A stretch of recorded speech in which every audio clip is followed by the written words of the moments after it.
लोकसभा की कार्रवाई में आज समाजवादी पार्टी के सरबराह अखिलेश यादव ने संभल में हालिया तशद्दुद का मामला उठाते हुए कहा कि ये एक सोची समझी साजिश का नतीजा था। उन्होंने कहा कि संभल जो भाईचारे और इत्तेहाद के लिए जाना जाता था। उन्होंने कहा कि बीजेपी और इसके इत्तेहादियों की जानिब से मसाजिद की खुदाई के बारे में जो बयानात दिए जा रहे हैं वो मुल्क में भाईचारे को तबाह कर देगा। अखिलेश यादव ने संभल इंतज़ामिया पर जानिबदाराना रवैया अपनाने का इल्ज़ाम आयद किया और कहा कि वो बीजेपी कारकुनों की तरह काम कर रहे हैं। वो अफसरान जो वहाँ काम कर रहे हैं ऐसा लगता है जैसे वो बीजेपी के कारकुन हैं। कहा संभल का वाक़या बीजेपी की सोची समझी हिकमत अमली है ताकि यूपी के ज़िमनी इंतखाबात में धांधलियों से अवाम की तवज्जो हटाई जा सके। अखिलेश यादव ने कहा कि पुलिस अफसरान ने अवाम के साथ बदतमीज़ी की और इन पर गोलियाँ चलाई। इस वाक़े में 5 बेगुनाह लोग मारे गए और कई ज़ख्मी हुए। उन्होंने इन अफसरान के ख़िलाफ़ कत्ल का मुकदमा दर्ज करने और इनको मुअत्तल करने का मुतालबा किया। उन्होंने इल्ज़ाम लगाया कि वज़ीर-ए-आज़म मोदी और उत्तर प्रदेश के वज़ीर आला योगी आदित्यनाथ के दरमियान इक़्तिदार की जंग चल रही है। उन्होंने कहा लखनऊ और दिल्ली के दरमियान खींचतान जारी है। संभल की शाही जामा मस्जिद के खिलाफ 19/11/2024 को सिविल जज सीनियर डिवीज़न छंदौसी संभल में एक याचिका डाली गई। कोर्ट ने दूसरे पक्ष को, अध्यक्ष महोदय सुनिए, ये सुनना चाहिए, हम यूं ही नहीं कहते थे, तो संक्षिप्त में बोले। अध्यक्ष महोदय, हम यूं ही नहीं कहते थे कि संविधान ये मानती नहीं सरकार, हम यूं ही नहीं कहते थे कि संविधान नहीं मानती। जब प्लेसेस ऑफ वर्शिप एक्ट है, प्लेसेस ऑफ वर्शिप एक्ट है,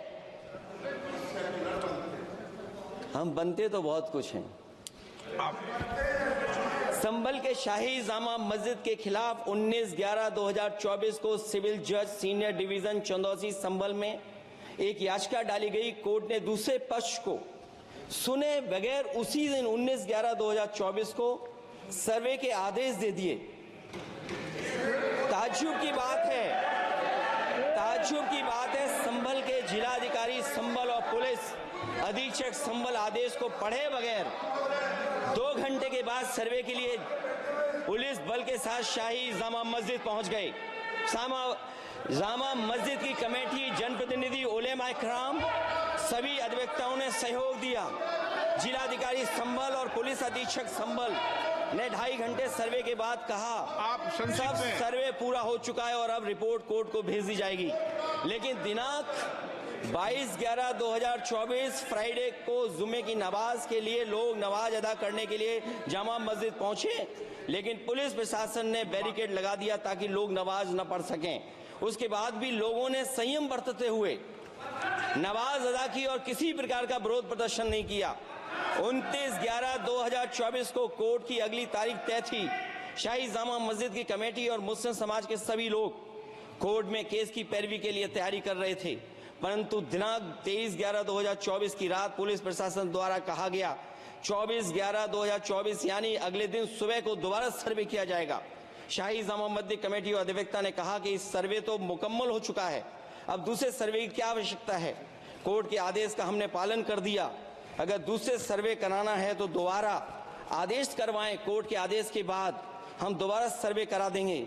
लेकिन जिलाधिकारी संभल और पुलिस अधीक्षक संभल ने कोई सुनवाई नहीं की और तानाशाही दिखाते हुए सुबह के वक्त से पहले शाही जामा मस्जिद आ गए। शाही जामा मस्जिद कमेटी और मुस्लिम समाज के लोगों ने फिर भी धैर्य रखा और दोबारा सर्वे के लिए अंदर ले गए।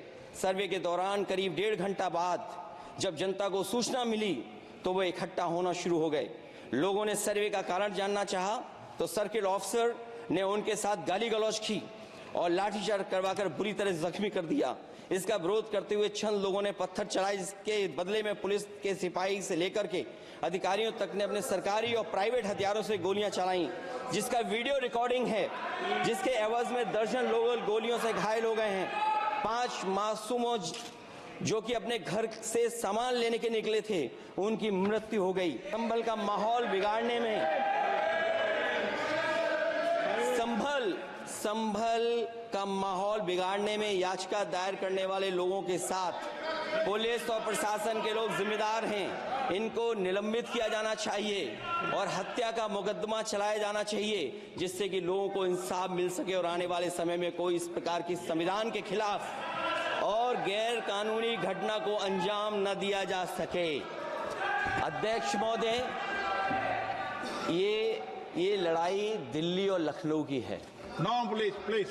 कभी दिल्ली पहुंचे थे जिस रास्ते, वही लखनऊ वाले उसी रास्ते पहुंचना चाहते हैं। उज्जर रमन सिंह जी